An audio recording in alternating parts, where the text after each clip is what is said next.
లోకంలో సువార్త ఎందుకు ప్రకటిస్తున్నారో తెలుసా? విస్తారమైన సువార్త జరుగుతుంది.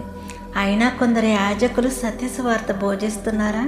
మీ పాపపు విషయమై మారి మనసు రక్షణ పొందుడి. ఏ దినమో ఏ గడియో తెలియదు, దేవుని రాకడ ఉండును, ఇంకా కొంచెం కొనికెదను అని సోమరవలి నిద్రించుచున్నావా? లేచి నీ ఇంటిని చక్కబెట్టు. ఈ రోజుల్లో కొందరు యాజకులు ఈ లోకాన ఉన్న వస్తువుల నిమిత్తము, భూ సంబంధమైన వాటి నిమిత్తం వారి స్వలాభం కొరకు బోధిస్తున్నారు. కానీ ఎవరైనా జక్కర్యా కుమారుడైన యోహాను వలె బోధిస్తున్నారా? కరాఖండిగా బోధించండి, సూటిగా మాట్లాడండి.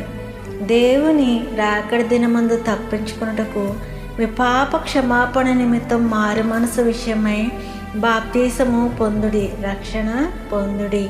ప్రభు రాకడలో ప్రతి పల్లము పోడ్చబడును, ప్రతి కొండయు మెట్టయు పల్లము చేయబడును. వంకర మార్గములు తిన్ననవగును, కరుకు మార్గము నున్ననవగును. ఎంత గొప్ప మాటలండి! సర్వ శరీరులు ఆయన రక్షణ చూతురు. ప్రియ విశ్వాసి, లే, ఇప్పుడే యేసులో సోమరితనాన్ని వదిలి రక్షణ కొరకే పాటుపడు.